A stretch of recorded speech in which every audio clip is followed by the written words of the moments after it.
Mind Media, the voice of India. Mind media the voice of India. ఇది భారతీయ స్వరం. Welcome to mind media the voice of India. Welcome to సమకాలీన విశ్లేషణ with Ramana Muppala. నేను మీ host Bhanu. ఈ show August 12, 2020 నాడు recording. మనము ఒక వారం స్కిప్ కొట్టాము. నమస్తే రమణ గారు. నమస్తే అండి, ఎలా ఉన్నారు? బానే ఉన్నానండి. మనం ఒక వారము ఇదేయాము. చైనా భారత గొడవల్లో ఉన్నప్పుడు వరుసగా మనము 3-4 షోలు చేసాము కంటిన్యూ ప్రతి వారం. శ్రోతలకి ఇది ప్రతి వారం మేము సమకాలీన అంశాలపై చేసే షో, అంటే కరెంట్ అఫైర్స్ పైన.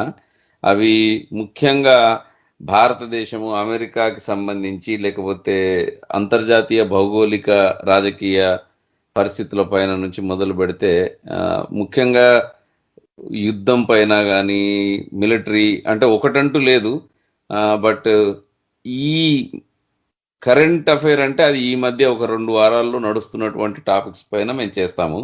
ఈ వారం భారతదేశంలో కొత్త ఎడ్యుకేషన్ పాలసీ, నూతన విద్యా విధానం వచ్చింది. తర్వాత కొన్ని మార్పులు రక్షణ రంగంలో చేశారు.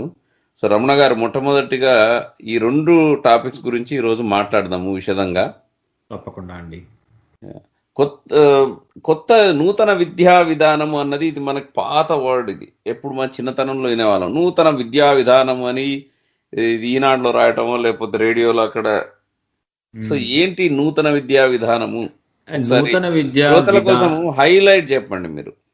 నూతన విద్యా విధానం అనేది నిజంగా విధానం, పాలసీ. ఇది మటుకు ఇది ఇండియాలో ఉన్న education policy, education rules setup చేసిన 1986లో ఉండేది నేషనల్ పాలసీ ఆఫ్ ఎడ్యుకేషన్ అని అన్నమాట.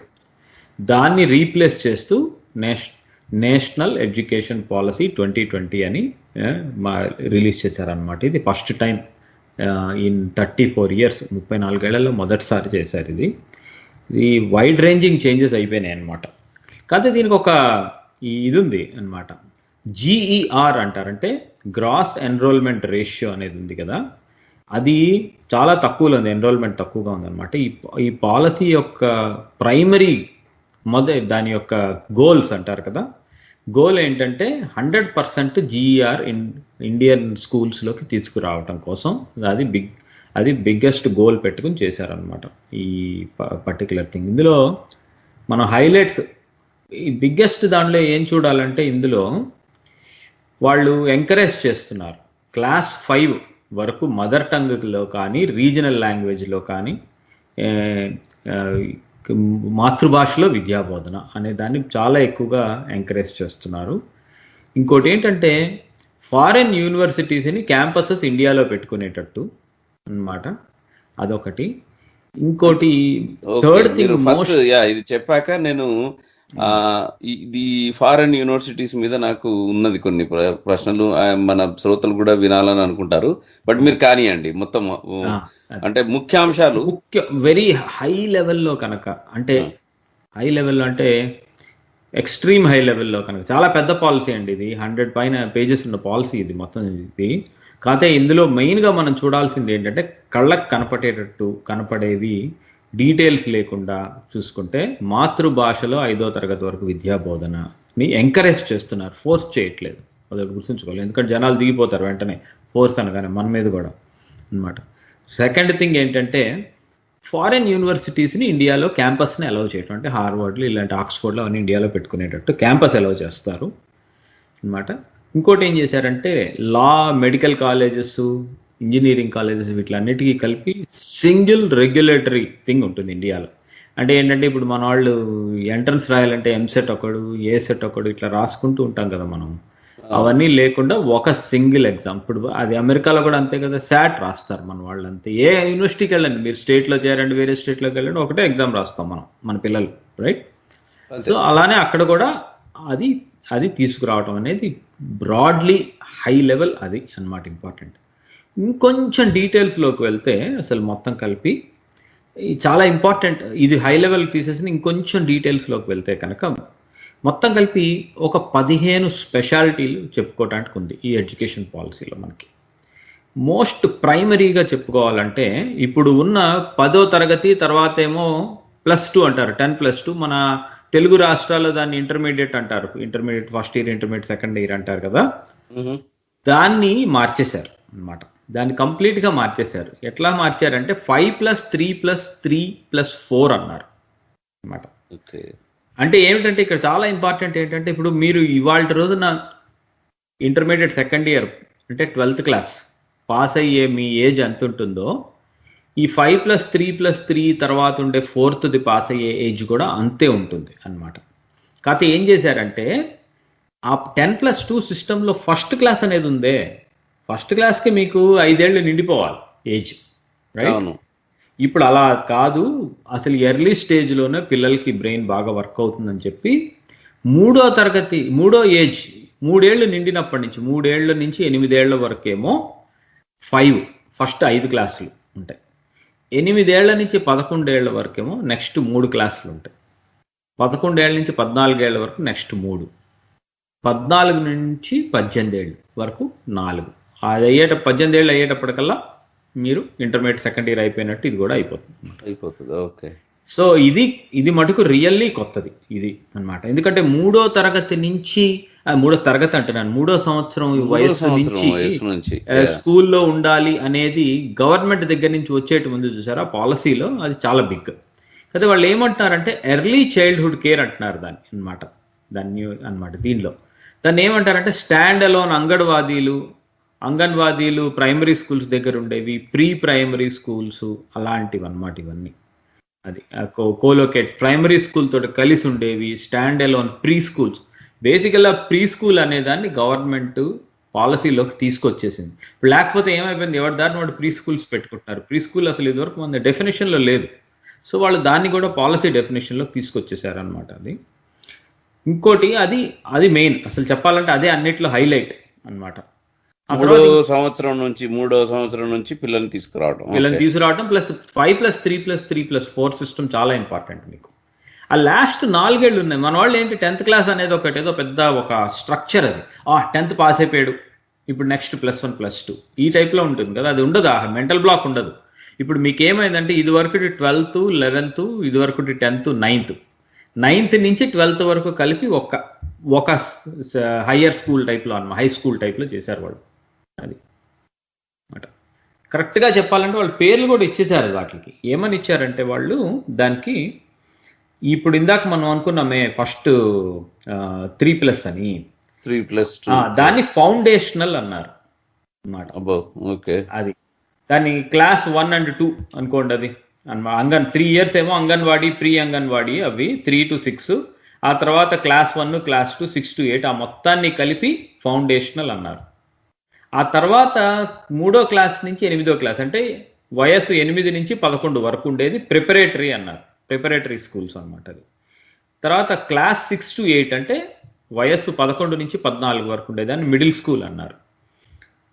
9 నుంచి 12 వరకు మొత్తాన్ని కలిపి సెకండరీ అన్నారు, అంతే. అది మీకు ఇప్పుడు ఇంటర్మీడియట్ 10th అని ఉండదు. 9వ తరగతి నుంచి 12వ తరగతి వరకు 14/7 నుంచి 18/7 వయసు వచ్చే వరకు కూడా సెకండరీ అన్నారు అన్నమాట. ఓకే. అది ఇంకోటి ఏంటంటే మెయిన్గా వాళ్ళు అసలు మనం ఇవన్నీ చెప్పుకుంటున్నాం కదా, ఏంటి అసలు వీళ్ళనేది, దీన్ని వాళ్ళు ఈ టెక్స్ట్ బుక్లోంచి చదవటం, చెప్పటం, లేకపోతేనేమో రాయటం ఇది తీసేశారు. మోర్ టీచర్ తోటి కలిసి ఇన్వాల్వ్ అయ్యి, టీచర్ అంటే మెంటర్ వర్సెస్ మెంటీ టైప్లో అన్నమాట. కూర్చుని కలిసి ప్రాజెక్ట్ చేయటం, టీచరు పిల్లలు కలిసి ఆ మోడల్లోకి తీసుకొచ్చారు. ఈ గ్రేడింగ్ సిస్టమ్ కూడా ఇట్లా ఎగ్జామ్స్ పెట్టి ఎన్ని మార్కులు వచ్చి ఇవన్నీ వెళ్ళిపోతాయి అన్నమాట. సో ఈ గ్రేడ్స్ కోసం మార్కుల కోసం కొట్లాడుకోవటము, జనాలు చాలా పెద్ద ఇది కదండి, అది చచ్చిపోవటము, ఇవన్నీ తీసేయాలనేది వాళ్ళ ఫండమెంటల్ ఇష్యూ ఈ మొత్తంలో. అసలు చాలా పెద్ద మార్పులు అయితే ఇవి, అది చాలా పెద్ద మార్పు ఇది మటుకు. ఇప్పుడు అంటే మీరు ఇంకా ఇవి హైలైట్స్ ఇవి, రైట్? ఇంకా హైలైట్స్ చాలా ఉన్నాయి. 15లో మీకు ఇప్పటివరకు మొత్తం మనం 100 పేజీలు అది ఇంకోటి పైన చెప్తాను. ఇంకొకటి ఇంపార్టెంట్ ఏంటంటే వాళ్ళు బుక్స్ ని ఎవరి దారిని వాళ్ళు చదువుకునేటట్టు ఉండేటట్టు నేషనల్ బుక్ ప్రమోషన్ పాలసీ ఒకటి పెట్టారు. లైబ్రరీని ప్రమోట్ చేయడం అని పెట్టుకున్నారు. అది లైబ్రరీ అంటే it can be digital library, it can be online, it can be anything అనమాట. అది ఏ లైబ్రరీ అయినా. ఇందాక చెప్పా కదా 5th క్లాస్ వరకు వాళ్ళు ప్రోత్సహిస్తున్నారు మదర్ టంగ్ రీజనల్ లాంగ్వేజ్ ఒకటి. Sanskrit will be offered at all levels అనమాట. ఫారెన్ లాంగ్వేజెస్ ఏమో సెకండరీ స్కూల్ లెవెల్ నుంచి ఇవ్వమని సాంస్క్రిట్ని బాగా పెడుతున్నారు. ఇందాక నేను చెప్పా కదండి, వాళ్ళు బాలభవన్లు ఇలాంటివన్నీ స్టేటు డిస్ట్రిక్ట్లు వాటిల్లో బాలభవన్లు, డే టైం బోర్డింగ్ స్కూల్స్ ఇలాంటి వాటిలన్నిటిని ఒకటి దాన్ని కూడా ఎక్కువగా ఎంకరేజ్మెంట్ ఉంది. అంటే దీంట్లో ఒక పని చేద్దాం. ఇది ఐ థింక్ వండర్ఫుల్, మీరు ఇంట్రొడక్షన్ బాగా ఇచ్చారు. ఇంకొక రెండు ఉన్నాయి, ఇవి కూడా చూసుకుని అప్పుడు మాట్లాడుకుందాం. Will take a break. ఆ తర్వాత దాని details academic bank of credit అన్నమాట. అకాడమిక్ బ్యాంక్ ఆఫ్ క్రెడిట్ అదేంటి? అకాడమిక్ క్రెడిట్స్ ఉంటాయి కదా మీకు, ఇక్కడ ఇన్ని క్రెడిట్స్ వచ్చాయి చదువుకుంటే, more or less American system లాగా. అది అంతా ఏంటంటే బ్యాంక్ క్రెడిట్ లాగా మీరు దాచుకోవచ్చు డిజిటల్ లాకర్ లో, మళ్ళీ వచ్చి అక్కడి నుంచి కంటిన్యూ చేసుకోవచ్చు. అదొకటి. దాని గురించి ఇంకా అంత డీటెయిల్ లేదనమాట. అది plus multiple entry and exit points, ఇది చాలా ఇంపార్టెంట్. ఇది అసలు అన్నిట్లో ఇక్కడ ఏమైపోయిందంటే చాలా మంది పిల్లలు వాళ్ళ ఎకనామిక్ స్థితిగతుల వలన 12వ తరగతి అయిపోయిన తర్వాత, అంటే 18 ఏళ్ళు నిండిన తర్వాత ఉద్యోగం చేస్తే బాగుండని ఉంటుంది. మనం వాళ్ళ ఇంట్లో ఉండే ప్రెషర్స్ అలాంటివి ఉంటాయి అనమాట. సో అందుకని వాళ్ళు డిగ్రీ చదవలేకపోయాడు, డిగ్రీ పాస్ అవ్వలేదు, ఇలాంటివన్నీ వచ్చేది గొడవలు, రైట్? డిగ్రీ అవ్వకుండానే ఉద్యోగంలో చేరాలనుకోవటం, ఏదో చేయాల్సి వచ్చేది. అలాంటి సిచ్యువేషన్స్ ఉంటాయని ఏం చేశారంటే వీళ్ళు అసలు 12వ తరగతి అయిపోగానే, అది 12 అనకూడదు ఇప్పుడు, రేపు పొద్దున్న దాంట్లో అనమాట. సో ఆ సెకండరీ అయిపోగానే 4 ఏళ్ళు డిగ్రీ అండి ఇప్పుడు, ఏ డిగ్రీ అయినా సరే. అది కూడా పెద్ద మార్పు. బిఎస్సి బీకామ్ 3 సంవత్సరాలు అన్ని 4 సంవత్సరాలు కాతే అట్లా ఉండదు. కాతే ఏం చేసేసారంటే వాళ్ళు 1 year లోంచి బయటకు వస్తే కామర్స్లో సర్టిఫికేట్ ఇచ్చేస్తారు మీకు అనమాట. అదే 2 ఏళ్ల తర్వాత బయటకు వచ్చారనుకోండి డిప్లొమా ఇచ్చేస్తారు. 3 ఏళ్ల తర్వాత వస్తే బ్యాచిలర్స్ డిగ్రీ, 4 ఏళ్ల తర్వాత వస్తే బ్యాచిలర్స్ విత్ రీసెర్చ్ అని ఇస్తారు. అయితే ఇప్పుడు 1 ఏళ్ళ తర్వాత బయటకు వచ్చేసాను అనుకోండి, సర్టిఫికేట్ వచ్చేసింది నాకు. ఈ సర్టిఫికేట్ చూపించుకుని మళ్ళీ జాయిన్ అయ్యి ఇంకో సంవత్సరం ఎప్పుడైనా కంటిన్యూ చేసుకుంటే డిప్లొమా వస్తుంది. అంటే ఏంటంటే నేను స్టాగర్డ్గా నాది విడతలుగా నాది కంప్లీట్ చేసుకుంటూ కూడా 4 ఏళ్ళు అయిపోయేది అయిపోగొట్టుకుని బ్యాచిలర్స్ విత్ రీసెర్చ్ అని మొత్తం అయిపోగొట్టుకోవచ్చు. లేదా అనుకుంటే నాకు లేదు బాబు ఇవాళ ఉద్యోగంలోకి వెళ్ళిపోవాలనుకుంటే డిప్లొమాతో వెళ్ళిపోవచ్చు, బయటికి మళ్ళీ రావచ్చు, మళ్ళీ ఇంకోటి కంటిన్యూస్ ఇచ్చారు, కొంత చాలా ఫ్లెక్సిబిలిటీ ఇచ్చారు. అది దీనివల్ల 2 లాభాలు ఉన్నాయి. ఇంటర్నేషనల్ లెవెల్లో గ్రాడ్యుయేషన్ అంటే వరల్డ్ ఓవర్ ఈజ్ 4 years అన్నమాట. అవును. వాళ్ళకి వేరే చోటకి వెళ్ళి చదువుకోవాలన్నా, వేరే స్కూల్స్ లో జాయిన్ అవ్వాలన్నా, లేకపోతే ఈ ఇంటర్నేషనల్ గా చాలా ఇబ్బందులు పడుతున్నారు. బిఎస్సి బీకామ్ డిగ్రీలు 3 సంవత్సరాల డిగ్రీలే కాబట్టి వాళ్ళకేమో మంచి నాలెడ్జ్ ఉంటుంది. ఇప్పుడు ఇన్ఫోసిస్ లాంటి వాళ్ళని సెలెక్ట్ చేసుకోవాలనుకోండి, ఏమవుతుందంటే వాళ్ళని సెలెక్ట్ చేసుకుని ఫారెన్ పంపించలేరు, ఫారెన్ వాళ్ళకి ప్రజెంట్ చేయలేరు, ఇవన్నీ వస్తున్నాయని చెప్పి వాళ్ళు ఏం చేశారు, ఇష్టం అవసరం ఉన్నా లేకపోయినా ప్రతి టైపింగ్ చేసే చిన్న జాబ్స్ కూడా వాళ్ళు ఇంజనీరింగ్ చదివిన వాళ్ళని తీసుకోవడం మొదలెట్టారు ఈ ఐటీ వరల్డ్లో. అవసరం ఉన్నా లేకపోయినా మెకానికల్ ఇంజనీర్ అయినా ఒకటి, అందరూ అందులోకి వచ్చేస్తున్నారు. ఇప్పుడు ఏంటంటే ఇట్లా చేయటం వలన ఈ బీకామ్ చదువుతున్నాడు, ఆయన నిజంగా ఇట్లా వెళ్ళాలనుకుంటే 4 ఏళ్ళు చేసుకుని ఇందులోకి వెళ్ళిపోగలరు. సో వీఆర్ ఒక రకంగా చెప్పాలంటే ప్రపంచంతో సింక్రనైజ్ అవుతుంది మన గ్రాడ్యుయేషన్ అనమాట. అది ఇంకోటి, బోర్డ్ ఎగ్జామ్ అనేది చాలా ఈజీ చేసి పారేస్తారు. Board exam for class 10 and 12 ఉంటాయి, కానీ అవి ఈజియర్గా ఉంటాయి అనమాట. ఇప్పటిలాగా ఇన్ని మార్కులు అన్ని మార్కులు అని ఉండవు అనమాట. అది అంతా కోచింగ్ కాంపిటెన్సీస్ మీద ఉంటాయి తప్పితే మెమరైజేషన్ మీద ఉంటాయి. కోచింగ్ క్లాసులు, ట్యూటోరియల్స్లు ఇవి బాగా దెబ్బతింటాయండి. ఓకే, చాలా చాలా చాలా చెప్పారండి. అసలు ఇది వింటుంటే మొత్తం అంటే ఫ్రమ్ ద గ్రౌండ్ అప్ మారినట్టు అనిపిస్తుంది. ఇంకా ఫ్యూ థింగ్స్ ఉన్నాయి. ఫారెన్ యూనివర్సిటీస్ గురించి చెప్పాను, ఇంకోటి కూడా ఉందండి. ఇంకోటి ఏంటంటే సైన్స్, కామర్స్, ఆర్ట్స్ అనే స్ట్రీములు పీకి పారేశారు. ఇప్పుడు మీరు ఎట్లా అంటే మీరు ఫిజిక్స్, హిస్టరీ తీసుకోవచ్చు మీకు ఇష్టం ఉంటే కనుక. నేను ఫిజిక్స్ తీసుకున్నా కాబట్టి ఫిజిక్స్, కెమిస్ట్రీ, మ్యాథమెటిక్స్ తీసుకోవాలి లేకపోతే పెద్ద మార్పు ఇది. అలా ఏముండదు. 11th క్లాస్ 12th క్లాస్లో కూడా మీరు కావాలంటే హిస్టరీ ఫిజిక్స్ తీసుకోవచ్చు. అందుకని ఏవి కావాలంటే అవి తీసుకోండి, అందులో చదువుకో. అంతే తప్పితే నీకు సైన్స్ తీసుకుంటే సైన్స్ గ్రాడ్యుయేట్, కామర్స్ గ్రాడ్యుయేట్ ఈ టైప్ లేదు. ఇక అదొకటి చాలా మార్పులు వచ్చినాయి. అది చాలా పెద్ద మార్పు. ఇది ఉండాలండి, లేకపోతే మనం ఒక క్లాస్ సిస్టమ్ తయారు చేసి పారేసాం. ఇది చాలా ఇంపార్టెంట్. ఇది మటుకు అసలు నాకు చాలా నచ్చిన విషయం అది అన్నమాట. ఇప్పుడు నేనున్నాను అనుకోండి, అలాంటి వాడికి నేను ఈ సైన్స్ చదివేటప్పుడు నాకు హిస్టరీ అంటే ఎంతో ఇష్టం ఉండేది. హిస్టరీ ఇంకా చదవడానికే లేదు, ఎంపీసీకి తీసేసుకున్నాం. అది ఏదో వేరుగా లైబ్రరీకి వెళ్ళి చదువుకోవడం అయ్యేది. ఇప్పుడు కనీసం ఐ కెన్ బి నాలాంటి వాళ్ళు ఉంటారు. ఎందుకుంటారు, పిల్లలు చాలా మంది ఉంటారు అట్లాంటి వాళ్ళు. అవకాశాలు ఉంటాయి. అవకాశం ఇదంతా ఏంటంటే వాళ్ళల్లో ఉండే తెలివితేటలు వాళ్ళని బయట పెట్టుకుని వాళ్ళ ఇష్టానుసారం చదువుకోవటానికి పనికొస్తుంది. ఇంకోటి ఇదంతా కాకుండా ఒక autonomous body national education technology forum అని తయారు చేశారు. అది చూసుకుంటుంది లెర్నింగ్ ఎన్హాన్స్మెంట్లో ఇలాంటివన్నీ అన్నమాట. అన్నిటికీ కామన్ ఎంట్రన్స్లు, ఏ స్టేట్కి ఆ స్టేట్ ఎంట్రన్స్లు లేకుండా సింప్లిఫైడ్ చేసిస్తున్నారు అన్నమాట. అది మెయిన్ అండి మొత్తం. ఇది మెయిన్ ఫీచర్స్. సో నాకు దీంట్లో ఫారిన్ యూనివర్సిటీస్ని వచ్చి మన దగ్గర భారతదేశంలో పెట్టడము, లేకపోతే ఇట్లాంటివి కొంచెం అది రాడికల్గా ఉన్నాయి. అట్లాగే అందులో చెప్పండి. అంటే దాని గురించి మనం ఇది ఒక చిన్న బ్రేక్ తీసుకొని తర్వాత మాట్లాడదాము. ఆ తర్వాత శ్రోతలకి ఈ షోలో డిఫెన్స్ లో కూడా బోలెడు మార్పులు జరిగాయి. సో చాలా మార్పులు డిఫెన్స్ రక్షణ రంగంలో తయారు చేయటం భారతదేశంలో, వాటి గురించి కూడా ఈ షోలో మాట్లాడతాము. అంటే ఏం జరిగాయి అన్న దానిపైన. సో మీరు వింటున్నది సమకాలీన విశ్లేషణ విత్ రమణ ముప్పాల. ఇది ఆగస్టు 12, 2020 షో. ఈ షోలో మనము భారత నూతన విద్యా విధానం, తర్వాత రక్షణ వ్యవస్థలో పరిశ్రమలు ఎట్లా దాన్ని పెంచాలి అనే దాని గురించి మాట్లాడబోతున్నాం. వెల్కమ్ బ్యాక్ టు సమకాలీన విశ్లేషణ with Ramana Muppala on mind media, the voice of India. ఇది భారతీయ స్వరం.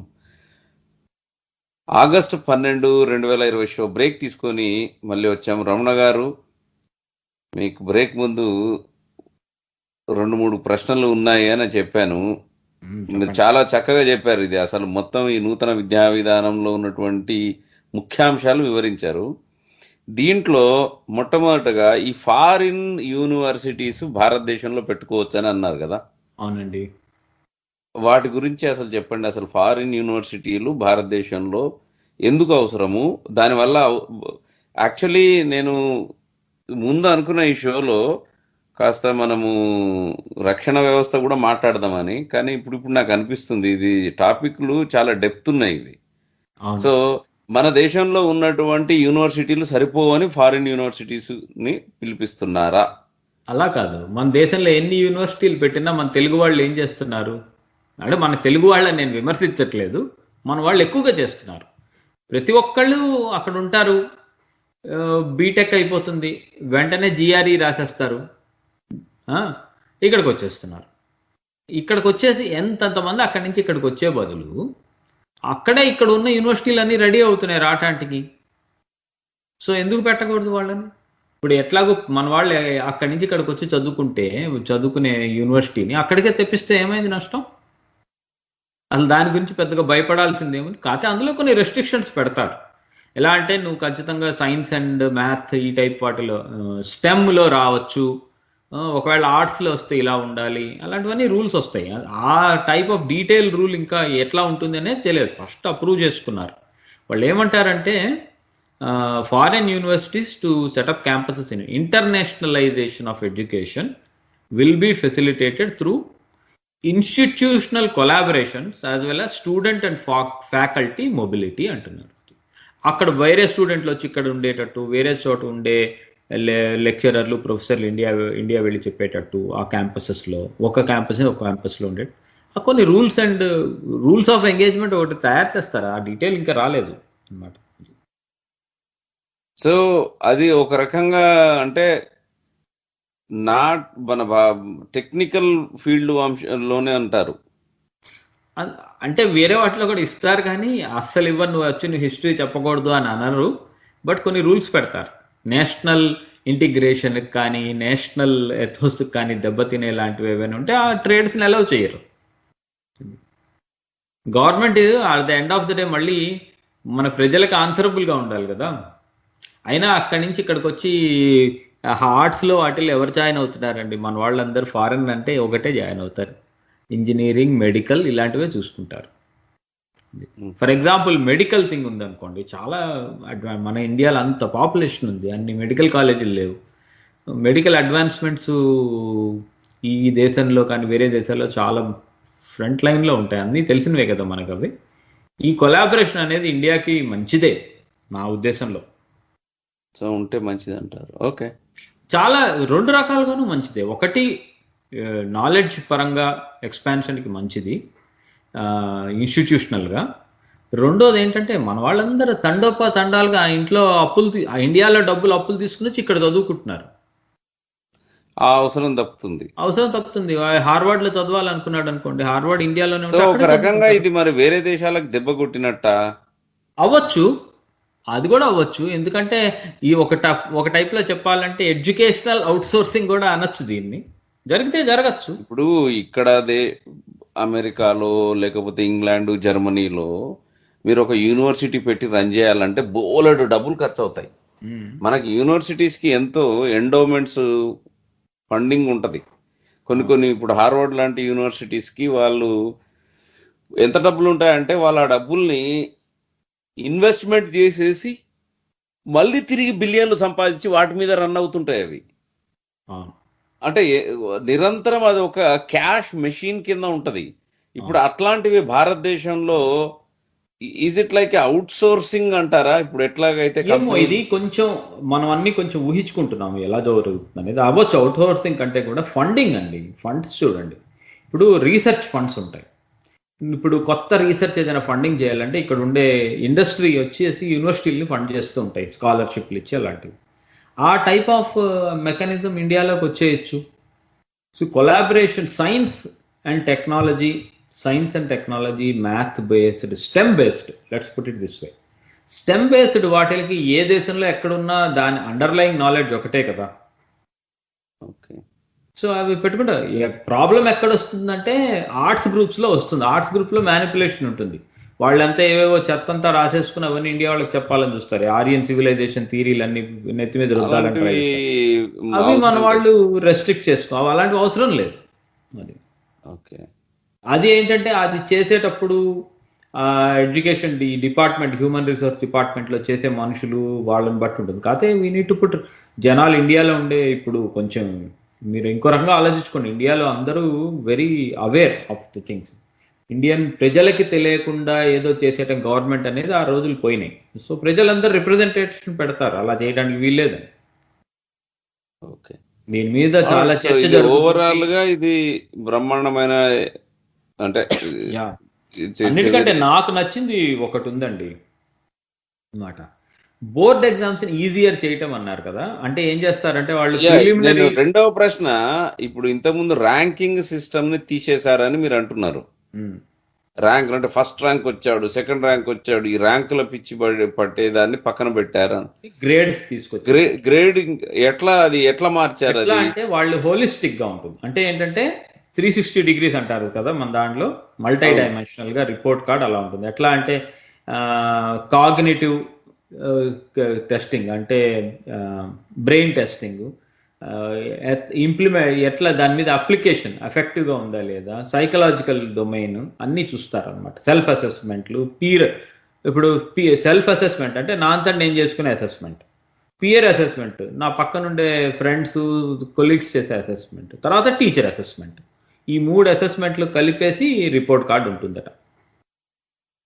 సో ఇది టోటల్ అంటే సిస్టమే మారిపోయింది. ఇది మొత్తం అసలు ఇదిగో పడి చదివి ఏరా మార్కులు రాలేదా అని బెత్తం తీసుకుని ఇంట్లో అమ్మా నాన్న కొట్టి వాడికి ఇంట్లో వాళ్ళతోటి కొంతమంది, ఎంతమంది అండి ప్రతి సంవత్సరం పిల్లలు దూకి చచ్చిపోవటాలు, ఆత్మహత్యలు, అసలు లిమిట్ ఉందా? ఏంటంటే ఆహ్లాదంగా చదువుకోవాలి, చదువుకునేది విజ్ఞానం సంపాదించుకోవటానికి. అంటే ర్యాంకింగ్ ఇవ్వకుండా గ్రేడింగ్ లాగిస్తారు, ఏబిసిడి అలాంటి గ్రేడ్స్ ఇస్తారు. ఆ గ్రేడ్స్ కూడా వాళ్ళు ఏం చేశారంటే 360 degrees చేశారు. ఈ రాసిన దాని ప్రకారం చూస్తే నాకేమనిపిస్తుంది అంటే ఈ దేశంలో ఉన్న దానికంటే కూడా అన్నీ తీసుకుంటా, అంటే బాగుంది అంటే అన్ని చోట్ల ఉండే లోటుపాట్లు చూసుకుని చేసేది కాబట్టి కొత్తగా చేసేటప్పుడు అయితే నా ఉద్దేశం ప్రకారం అన్నీ చూసుకుని చేసినట్టున్నారు ఇది కూడా అన్నమాట. ఇది కస్తూరి రంగన్ కమిటీ. ఇది ఆయన ఎప్పటి నుంచో చేస్తున్నారు, గత ఫ్యూ ఇయర్స్ నుంచి చేస్తున్నది. ఫైనల్లీ పాలసీ కింద బయట పెట్టారు. ఓకే. మరి దీనివల్ల ఈ ర్యాంక్ బేస్డ్ ఇప్పుడు భారతదేశంలో మావాడు క్లాస్ ఫస్ట్ వచ్చాడు ఇట్లాంటివన్నీ పోతాయి. ప్రైవేట్ సెక్టార్కి ఏమైనా దెబ్బ పడుతుందా? ప్రైవేట్ సెక్టార్కి ఎందుకు దెబ్బ పడుతుంది? ప్రైవేట్ సెక్టార్లో బోలెడు కాలేజీలు అన్ని ఇప్పుడు educational private sector, education private sector ఇప్పుడు ఎట్లా ఉంటుందంటే మావాడిని అక్కడికి పంపించాను, వాడు ఫస్ట్ ర్యాంక్ వచ్చాడు, 999 మార్కులు వచ్చాయి, ఒక్కటి మిస్ అయింది అన్నట్టు మాట్లాడతారు. అవి పోతాయి. ఆ టైప్ ఆఫ్ కాంపిటీషన్ పోతుంది. కానీ ప్రైవేట్ సెక్టర్ ఉంటుంది. ఇప్పుడు వాళ్ళు ఇంకొకటి ఏంటంటే ఇప్పుడు ఈ ఈ ట్యూటోరియల్ కాలేజీలన్నీ కూడా ఇలాంటి హోలిస్టిక్ కాలేజీల కింద మారాల్సి వస్తుంది. వాళ్ళు ఎలా నేర్పించారు ఇవన్నీ వాళ్ళు కూడా అన్నీ ఉంటాయి అన్నమాట. వాళ్ళు కొత్త టైప్ ఆఫ్ పారామీటర్స్ తోటి వాళ్ళు కాంపిటేటివ్గా వచ్చి అడ్వర్టైజ్ చేసుకుంటారు అన్నమాట. పారామీటర్స్ అన్నీ మారిపోతాయి. మాకు పెద్ద లైబ్రరీ ఉంది, మా లైబ్రరీ ఇలాంటిది, మాది డిజిటల్ లైబ్రరీ ఇలాంటిది, మేము వైఫై తోటి ఇలా చేస్తాం, ఇలాంటివి మొదలవుతాయి. ఇప్పుడు ఏంటంటే కొత్తవన్నీ ఇవన్నీ ఉండాలని చెప్తున్నారు కదా. మా టీచర్స్ ఇలాంటి వాళ్ళు, మా టీచర్లు స్టూడెంట్స్ తోటి కలిసి ఇలా చేస్తారు. మేము ఇవన్నీ కొత్తగా కొత్త టైప్ ఆఫ్ పద్ధతులన్నీ మొదలయ్యి వాళ్ళ ఇది వస్తాయి. ఇంకోటి ఏంటంటే ఈ బోర్డు ఎగ్జామ్స్ ఈ టైపు తగ్గించేస్తున్నారు. అన్నిటికీ అటానమీ ఇచ్చేస్తారు. అంటే ఏంటి, ఒక పెద్ద ఆర్గనైజేషన్ బాడీ ఉండేటట్టు చేసి 12th అయిపోయిన తర్వాత ఎట్లాగూ 12th క్లాస్ అవన్నీ అయిపోయిన తర్వాత ఒక కామన్ ఎగ్జామ్ ఉంటుంది ఇండియా మొత్తం కలిపి. ఎంత లేదన్నా ఆ కామన్ ఎగ్జామ్ రాసుకోవాల్సి వస్తుంది. ఆ తర్వాత డిగ్రీకి వెళ్ళాలన్నా, ఆ తర్వాత ఏమైనా మంచి కాలేజీలకు వెళ్ళాలన్నా, ప్రీమియర్ ఇన్స్టిట్యూషన్స్కి వెళ్ళాలన్నా, ప్రీమియర్ ఇన్స్టిట్యూషన్స్ ఉంటాయి, ఎక్కడికి పోతాయి. ఇప్పుడు ఐఐటీలు ఇవన్నీ కొంచెం రీఫార్మ్ చేస్తారు కదా, ఇవి ఉంటాయి అన్నీ. ఇప్పుడు ఐఐటీకి వెళ్ళే ఎగ్జాము, మన ఉస్మానియా యూనివర్సిటీకి వెళ్ళే ఎగ్జామ్ ఒకటే ఉంటుంది. నువ్వు ఎవరు ప్రిఫరెన్స్ని బట్టి కామన్ ఎంట్రన్స్ అన్నారు, అదే కదా. ఒకటే ఎంట్రన్స్ లో మీరు Agra university, Osmania university, IIT Kanpur అన్నిటికీ ఒకటే ఎగ్జామ్ తోటి వెళ్తారు. ఇక్కడ శాట్ రాసుకున్నట్టు అవుతుంది ఇండియాలో కూడా. సిద్ధార్థ ఇంజనీరింగ్ కాలేజ్కి, చైతన్య ఇంజనీరింగ్ కాలేజ్కి, ఐఐటి ఢిల్లీకి, ఉస్మానియా యూనివర్సిటీ క్యాంపస్కి ఒకటే ఎంట్రన్స్ ఉంటుంది అన్నిటికి కలిపి. అదొక రకంగా మంచిదే. అది చాలా అది కాదండి, ఇది చాలా బాగుంది కదండి. ఒకసారి ఆలోచించుకోండి, మనం 10th క్లాస్ పాస్ అవుతాం, మార్కులు ఎక్కువ వచ్చాయని ఒకడేమో వెళ్ళిపోయి ఎంపీసీ తీసుకుంటాడు, మార్కులు తక్కువ వచ్చాయని చెప్పేది ఇంకోటేమో బాగా తక్కువ వచ్చాయి, 2nd క్లాస్ వచ్చింది ఏదో అని చెప్పి సిఈసీ తీసుకుంటాడు. అంటే ఇప్పుడు మారింది అనుకోండి, నా చిన్నప్పుడు చెప్తున్నా, ఇప్పుడు అందరూ అన్నీ తీసేసుకుంటున్నారు. ఇప్పుడు ఎన్ని కుప్పలు తప్పలు కాలేజీలు అయిపోయాయి, ప్రతి ఒక్కడు ఎంపీసీ తీసుకోవాలన్నా తీసుకోవచ్చు.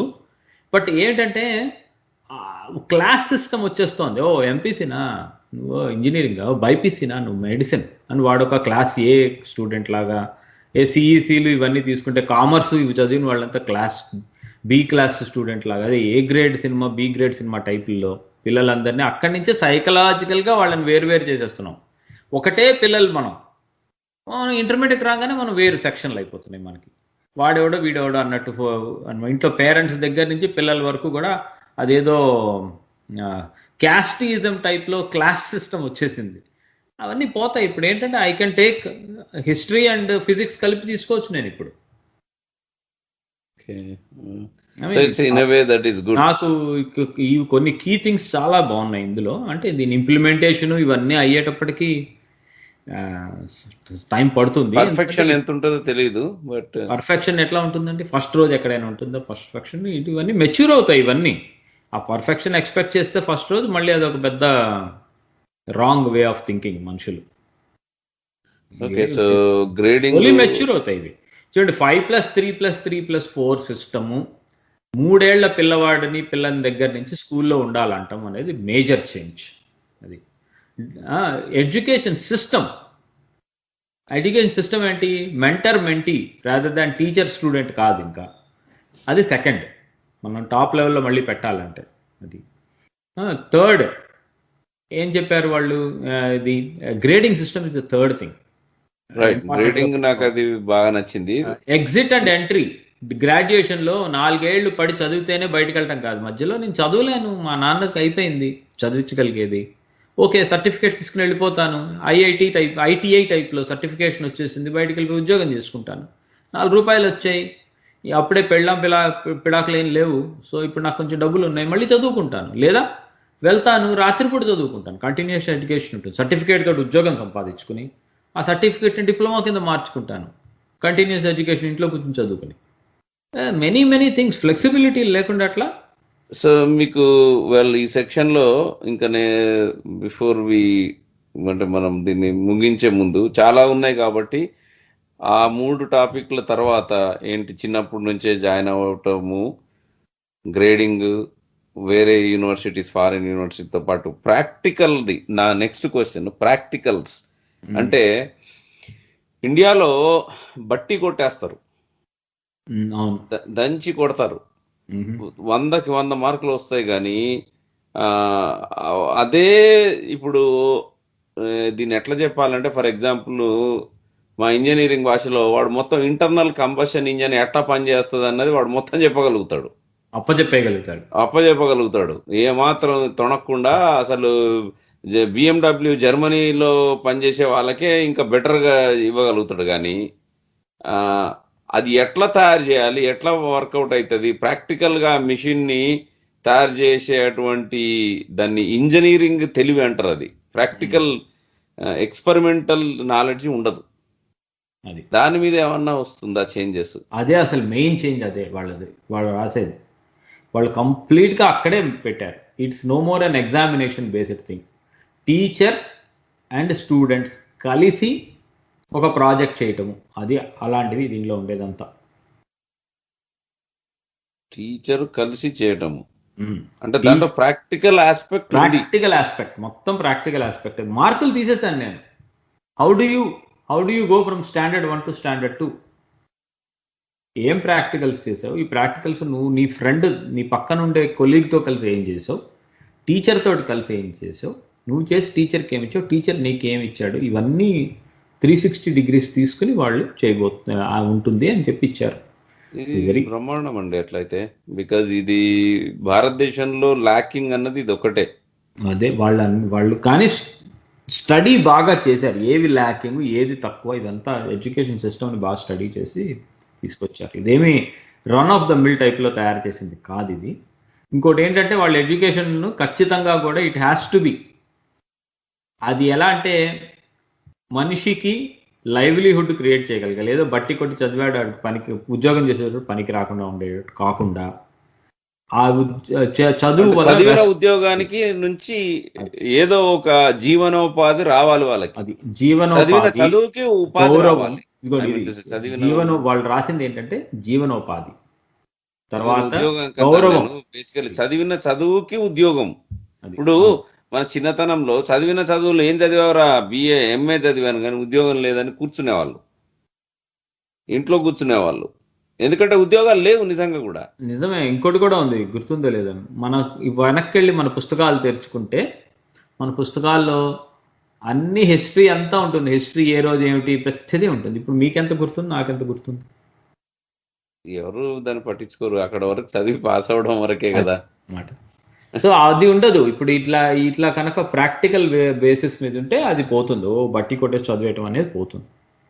అది సో వండర్ఫుల్ అండి. ఐ థింక్ ఇది మోర్ ఒక 10-15 ఏళ్లలో మొత్తం ఇంకో కొత్త జనరేషన్ రాబోతుంది అనమాట భారతదేశంలో. మరి అవును, ఇది మొత్తం వాళ్ళు డేట్స్ కూడా చెప్పారు. అంటే ఇది మొత్తం ఓవర్ నైట్ అవ్వదు కదా, ట్రాన్సిషన్ ఉంటుంది. ఇప్పుడు ఉన్న వాళ్ళని కొత్త దానిలో ట్రాన్సిషన్ చేయటం అలాంటివన్నీ ఉంటాయి కదా వీటికి. అవును. సో టైం పడుతుంది. ఇది మొత్తం ఇంప్లిమెంటేషన్ కరెక్ట్గా ఈ ఫైనల్ స్టేజ్ వచ్చేటప్పటికల్లా ఒక డెకేడ్ పడుతుంది. కానీ ఫాస్ట్గా స్టెప్ బై స్టెప్ ఇంప్లిమెంట్ చేసేస్తారు అన్నమాట. ఇది లా కింద పాస్ చేసే ముందు ఒక్కొక్కటి ఇన్స్టిట్యూషన్స్ పెట్టుకురావాలి కదా, UGC ఉండదు, ఇహ అలాంటివన్నీ చేసుకురావాల్సి వస్తాయి కదా, చాలా ఉన్నాయి ఇందులో. టైం పట్టుద్ది. ఇంకోటి కూడా చేశారు, at the ministry level human resource development ministry అని ఉండదు. ఆ మినిస్ట్రీ పేరు మార్చేస్తారు, ఎడ్యుకేషన్ మినిస్ట్రీ అని. మినిస్ట్రీ ఆఫ్ ఎడ్యుకేషన్ అని అమెరికన్ స్టైల్లో కాదు, ఇండియాలో కూడా అదే ఉండేదండి. ఇది వరకు 1980s మొదలెట్టారు హ్యూమన్ రిసోర్స్ డెవలప్మెంట్ అని. మనది అబుల్ కలాం ఆజాద్ అని చెప్పుకుంటాం. He is the first education minister, మొదటి ఎడ్యుకేషన్ మినిస్టర్ ఇండిపెండెంట్ ఇండియాకి అబుల్ కలాం ఆజాద్. ఆ పేరే ఎడ్యుకేషన్ మినిస్టర్. అది తీసేసి తర్వాత మార్చుకుని హ్యూమన్ రిసోర్స్ అని మొదలెట్టారు. ఇప్పుడు మళ్ళీ మనం మళ్ళీ తిరిగి అక్కడికి వచ్చి అక్కడికి వెళ్ళిపోయి అదే బాగుంది అనుకున్నాం. అది అవన్నీ ఏముందిలేండి, అవన్నీ నాట్ సో ఇంపార్టెంట్. కాకపోతే ఏంటంటే అందులో వాళ్ళు ఇచ్చిన ఇండికేషన్ ఏంటంటే దీనికి ఎడ్యుకేషన్కి మేము ఇస్తున్న ఇంపార్టెన్స్ అని. ఇంకోటి ఇదే కాదు, బడ్జెటరీ అలొకేషన్స్ కూడా మార్చారు. ఎంత పర్సంటేజ్ ఆఫ్ జీడిపి ఉండాలి అని నాకు ఐ డోంట్ హ్యావ్ హ్యాండీగా లేదు, కానీ అది కూడా మార్చారు. ఇప్పుడు చాలా 1% ఎంత ఉంది, దాని నుంచి 6% ఎడ్యుకేషన్కి వెళ్ళాలి అనేది అలా మార్చారు అనమాట బడ్జెటరీ అలొకేషన్స్. అది wonderful. Okay, all right. So చిన్న బ్రేక్ తీసుకొని ఇప్పుడు ఐ థింక్ మనము బాగానే ఈ విషదంగా దీన్ని డీటెయిల్గా కొన్ని ముఖ్యాంశాలు మాట్లాడాము. శ్రోతలకు మీకు ప్రశ్నలు ఉంటే you can comment on hour యూట్యూబ్లో మీరు కామెంట్ చేయొచ్చు, ఆర్ మా మైండ్ మీడియా గ్రూప్ ఉంది ఫేస్బుక్లో, అక్కడ మమ్మల్ని రీచ్ అవుట్ అవ్వచ్చు.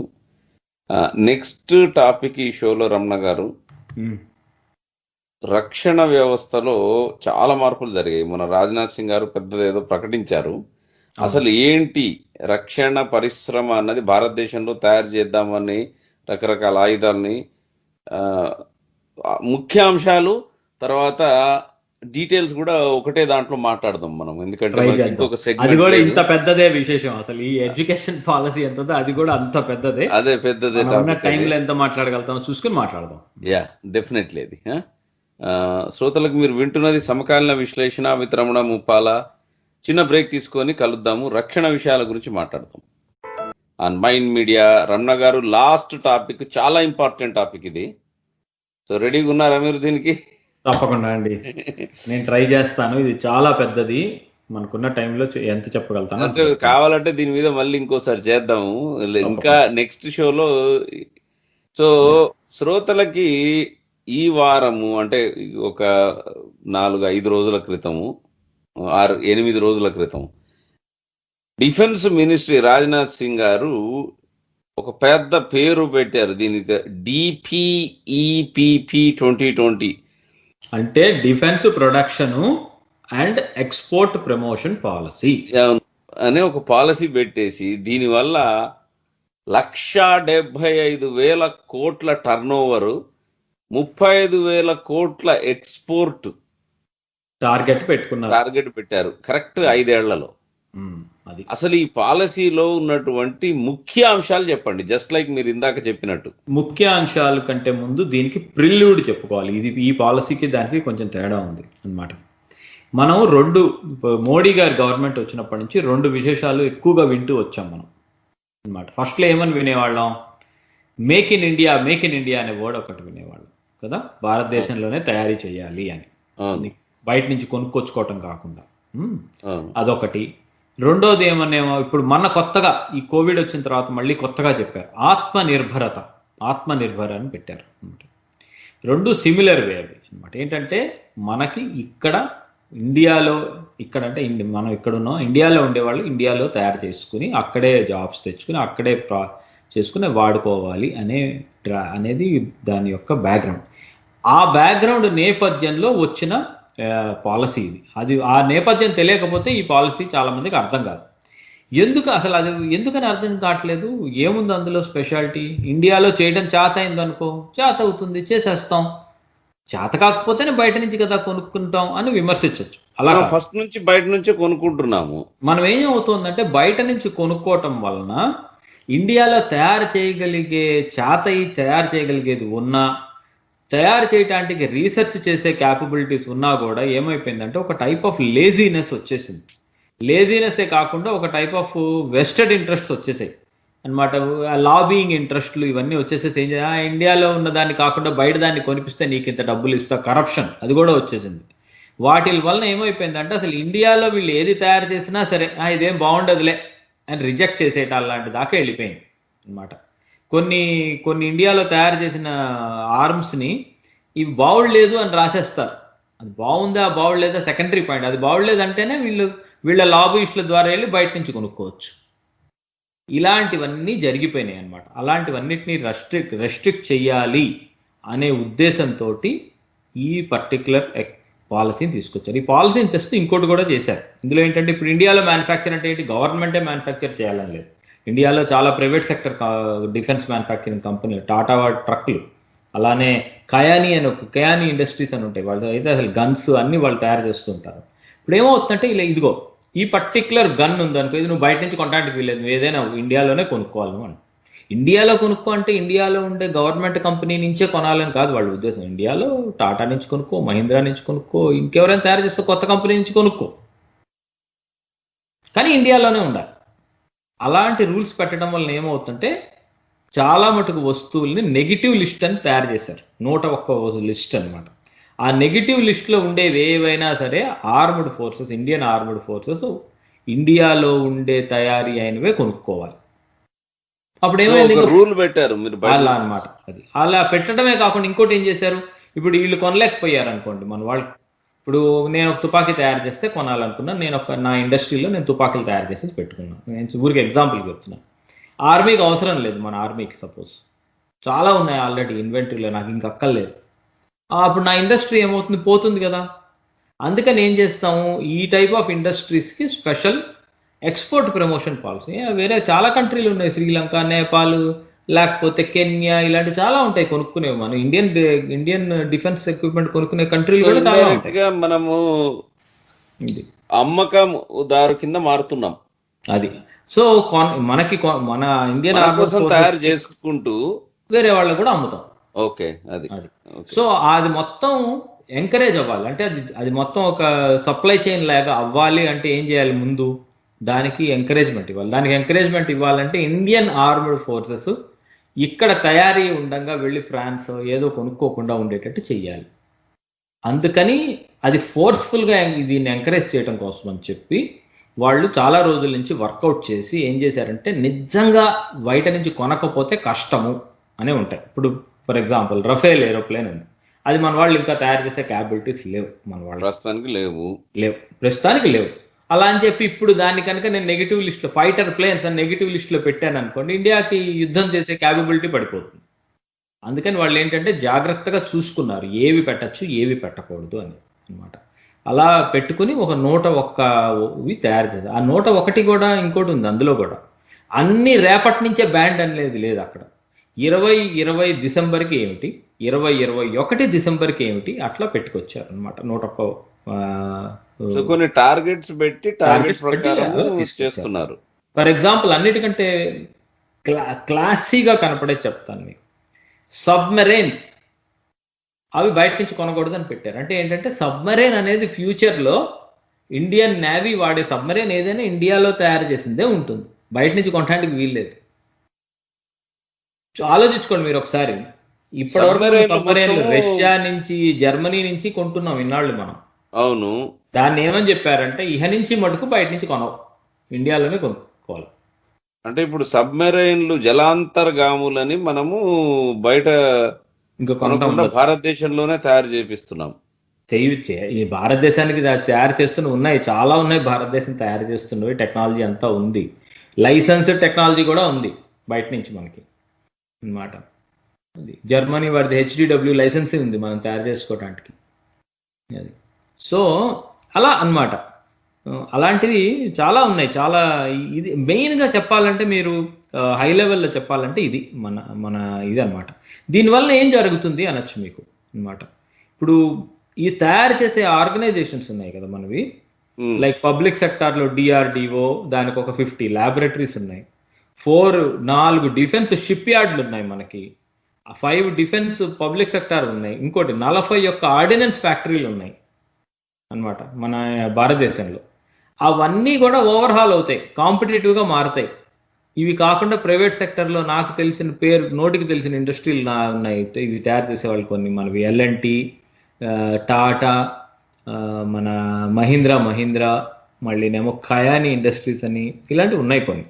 సో ఇలాంటివి ఇంకా పెరుగుతూ ఉంటాయి. ఇప్పుడు ఏమవుతుంది, రేపు పొద్దున్న ఇండియాకి గన్ కావాలండి, గన్ వద్దు చిన్నది తీసుకుందాం, ఇంకా ఎప్పుడు గన్ అని మాట్లాడే బదులు హెల్మెట్ కావాలట. ఈ హెల్మెట్లోనే కెమెరా ఉండాలట, ఆ కెమెరా తోటి GPS-కి కనెక్ట్ అవ్వాలట. ఇది ఇండియన్ రిక్వైర్మెంట్. అది మనం ఇక్కడే తయారు చేయాలట, బయట నుంచి కొనకూడదట. అనుకుంటారు. అప్పుడు ఏం చేస్తారు, ఏ మహీంద్రా వాళ్ళు బిడ్ చేస్తారు. బిడ్ చేసి వాళ్ళు ఏం చేస్తారు, ఇగో ఫ్రాన్స్ తోటి మాట్లాడతారు, ఇగో లోకల్ మ్యానుఫ్యాక్చరింగ్ చేస్తేనే ఇండియా తీసుకుంటుంది, ఇది అగ్రిమెంట్, నీ లైసెన్స్ ఏమి ఇస్తావు, నువ్వు ఎవరికి వాళ్ళు కాంపిటేటివ్ అయిపోతుంది, వాళ్ళు వచ్చి ఇక్కడ తయారు చేసుకుంటారు.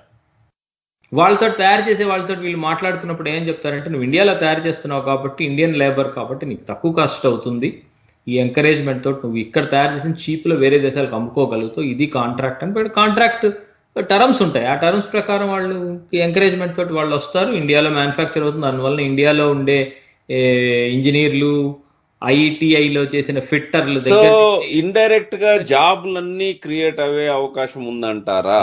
ఎస్, ఖచ్చితంగా అదే.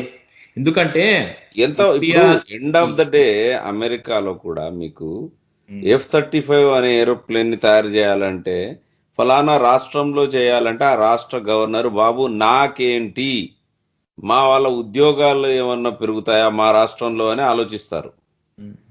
అట్లా ఇది మొత్తం చివరికి ఉద్యోగాలు ప్రజలకి జీవనోపాధి అయ్యేలాగా వస్తుందంటారా? ఖచ్చితంగా, ఖచ్చితంగా అదే కదా. అసలు ఏంటంటే మిలిటరీ ఇండస్ట్రీ కాంప్లెక్స్ అంటారు పాత రోజుల్లో. సెకండ్ వరల్డ్ వార్ అవనివ్వండి, ఫస్ట్ వరల్డ్ వార్ అవనివ్వండి, ఆ తర్వాత కోల్డ్ వార్ అవనివ్వండి, ఏ దేశంలో అయితే మిలిటరీ ఇండస్ట్రీ కాంప్లెక్స్ గట్టిగా ఉందో ఆ దేశమే ముందుకు వెళ్ళింది. అది లేని వాళ్ళందరూ పప్పెట్ కంట్రీస్ కింద మారిపోయినాయి. కానీ మొత్తం భారతదేశం మొత్తం అలా అవ్వాలని లేదు కదా ఇప్పుడు. అట్లా అయితే మళ్ళీ మొత్తం అలానే అవుతుంది, భారతదేశం మొత్తం అలానే అవుతుంది. మొత్తం ఎందుకు అవ్వకూడదు? మీరు అంటే ఒక పెద్ద కమ్యూనిస్ట్ రాజ్యంలో ఎట్లా అరే చేస్తున్నారో మీరు ఏమనుకుంటున్నారంటే ఇది ఒక్కటేనా చేసేది, ఇది తయారు చేస్తాము, సింతాల్ సోపు తయారు చేస్తాం, ఇది ఒక్కటే తయారు చేసేసి దీని మీద డబ్బులన్నీ పారేస్తున్నట్టు చెప్తున్నారు మీరు.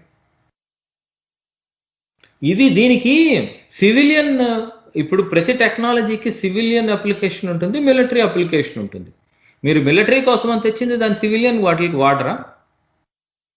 ఇప్పుడు నేను మిలిటరీ కోసం అని చెప్పి బట్టలు తయారు చేశాను, మిలిటరీ బట్టలు. మన పోలీస్ వాడికి నువ్వు పారామిలిటరీకి ఆ బట్టలు వేసుకోకూడదు, వాళ్ళు వేరే కలర్తో. హోమ్ గార్డ్ వేసుకోకూడదా? వేసుకోవచ్చు. ఇప్పుడు ఇండియాలో ఎక్కడ పడితే అక్కడ లాలెస్నెస్ ఎందుకుంది? అది తుపాకులు కూడా ఈవెన్ పోలీసులను తీసుకొచ్చి పెట్టాం అక్కడ మనం. సో ఇప్పుడు నిన్న బెంగళూరులో ఎందుకంటే ఊరికే ఏదో ఫేస్బుక్ లో ఒక దాని చూసి రైటింగ్ అయిపోయి టెంపుల్ని తగలెట్టారు. నేను అసలు జరుగుతుందా సరైన mechanism of law and order maintain చేసి సరైన ఎక్విప్మెంట్ పోలీసులకి అసలు జరగకుండా ఆపగలిగేవాళ్ళు. చాలా ఉంటుంది. మనం మిలిటరీ ఇంత పెద్ద దేశం అయ్యుండి ఇంత డైవర్సిటీ ఉన్న కంట్రీ మనది. ఏ ప్రపంచంలో ఏ దేశానికైనా వెళ్ళండి, డైవర్సిటీ ఉన్న కంట్రీలో, ఇంత పెద్ద దేశాల్లో మిలిటరీ ఇండస్ట్రియల్ కాంప్లెక్స్ లేకుండా పెద్ద దేశం సర్వైవ్ అయ్యి ఎక్కడైనా ఉంటుందా? ఇప్పటివరకైతే లేదు. ఇప్పుడు కాదు, మీరు మహాభారతానికి రామాయణానికి వెళ్ళి కూడా చూసుకోండి మీరు. సో ఓకే, ప్రస్తుతానికి ఇది అటువైపు వెళ్తుంది అంటారు. ఆల్రెడీ ఐ థింక్ మనము నెక్స్ట్ ఇంక చాలా పెద్ద టాపిక్.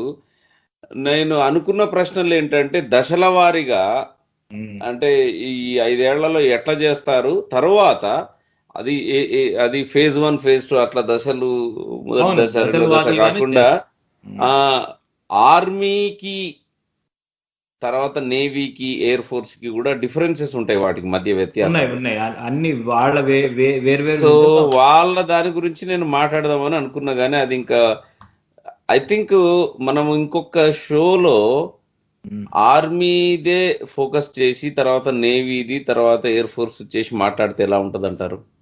తప్పకుండా అండి. ఎలా ఉంటుందో చెప్తాను మీకు. ఒక చిన్న ఎగ్జాంపుల్ చెప్తాను మీకు. హెలీ మౌంటెడ్ సబ్మరైన్ సోనార్, అది December 2020 తర్వాత నుంచి బయట నుంచి కొనకూడదు. అలానే anti submarine rocket launcher December 2020 తర్వాత నుంచి ఇంక బయట నుంచి కొనకూడదు. Okay, wonderful. ఇవన్నీ ఇప్పుడు రెండు నేను చెప్పినవి ఏంటి, నావీకి సంబంధించినవి అన్నమాట. అట్లానే light combat air craft MK1A ఆ లెవెల్లో ఉండే ఎయిర్ క్రాఫ్ట్లు ఏవి బయట నుంచి కొనకూడదు. అంటే ఏంటి, LCA ఉండంగా నువ్వు మళ్ళీ బయటికి వెళ్ళి MiG-21 అప్గ్రేడ్, MiG-29 లేకపోతే చిన్న ఆ మోడల్లో ఉండేవన్నీ గ్రిపెన్లు ఇవన్నీ కొనటానికి వీల్లేదు. ఇది ఉంది కాబట్టి ఇదే కొనాలంతే. ఇప్పుడు లైట్ కాంపాక్ట్ హెలికాప్టర్ డిసెంబర్ 2020 తర్వాత ఆ మోడల్ హెలికాప్టర్ని నువ్వు బయట కొనడానికే వీల్లేదు. ఇండియా తయారు చేస్తుంది లైట్ కాంపాక్ట్ హెలికాప్టర్, ఇండియాలోనే కొనుక్కోవాలి నువ్వు, అంతే. అట్లా రూల్స్ పెట్టారు అన్నమాట. ఇప్పుడు రాడార్ కూడా, ఇప్పుడు హై పవర్ రాడార్ ఉందనుకోండి, అది బయట నుంచి కొనకూడదు డిసెంబర్ 2020 తర్వాత. రాడార్ అనేది నేవీలో వాడతాం, ఎయిర్ ఫోర్స్ లో వాడతాం, ఆర్మీ వాడతాం, ఎవరు వాడినా సరే అవి ఇండియాలోనే కొనుక్కోవాలి. ఓకే. అట్లానే ఆర్మీది అన్నారు అనుకోండి, field artillery tractor 6x6 medium guns తోటి ఫీల్డ్ ఆర్టిలరీ డిసెంబర్ 2020 తర్వాత బయట నుంచి కొనకూడదు. Okay, wonderful. అంటే ఇక మార్పులు వస్తున్నాయి, కాకపోతే వీటి డీటెయిల్స్ కొంచెం మాట్లాడాలని ఉంది నాకు. 101 ఉన్నాయి, దాని గురించి మాట్లాడదాం. ఎందుకంటే చాలా ఇష్టమైన టాపిక్ కూడా. భారతదేశంలో చాలా మందికి ఇప్పుడు ఈ న్యూస్ దాంట్లో ఎవ్వరు దీని గురించి మాట్లాడరు. ఇంపార్టెంట్ గా తీసుకోలేదు, కానీ పెద్ద విషయంగా చాలా ఇంపార్టెంట్. అసలు ఇది one of the tectonic things మన దేశంలో, ఇది మార్పు జరగబోతున్నాయి. సో వండర్ఫుల్ అండి, ధన్యవాదాలు యాజ్ ఆల్వేస్. వచ్చే వారము మనం మీరు అన్నట్టు వీటి మీద ఇంకొంచెం డెప్త్ గా మాట్లాడదాము. ఐ థింక్ నేను మిమ్మల్ని వీళ్ళు ఎలాంటివి పెట్టారో చెప్తాను వెళ్ళబోయే ముందు. మీరు ఒకసారి అన్నమాట, aerial delivery systems for transport aircraft. వీళ్ళు డిసెంబర్ 2020 కాదు, వీళ్ళు ఏకంగా 2024 వరకు పెట్టారు, ఏవి అయినా సరే అన్నమాట. వండర్ఫుల్. అవి ఇంకా ఇది అదొక పాలసీ ఏర్పడ్డదంటే ముందు ఇంకా గట్టిగా అవుతుంది తప్ప, గవర్నమెంట్ మారినా కూడా మారకుండా ఇట్లాగే ఉంటది. ఇది చూడండి, 155 mm ఆర్టిలరీకి అమ్యునిషన్ ఇప్పటికీ మనం బయట నుంచి కొంటూ ఉంటాం. డిసెంబర్ 2022 తర్వాత అది బయట నుంచి కొనడానికి వీల్లేదు. అంటే ఈ లోపల దాని డిజైన్లు ఏం కావాలో అన్ని తయారు చేసుకుని ఇండియాలో ఉండే కంపెనీలు పట్టుకుని ఇక్కడే తయారు చేయించుకో, అయిపోయి డన్ డీల్. అట్లా అన్నమాట. బాగుంది పొగబెట్టడం. సో ఇది కొంచెం పెయిన్ఫుల్ గా ఉంటుంది స్టార్టింగ్ లో, గ్రౌండ్ బ్రేకింగ్, మొత్తానికి షేకింగ్ పాలసీ.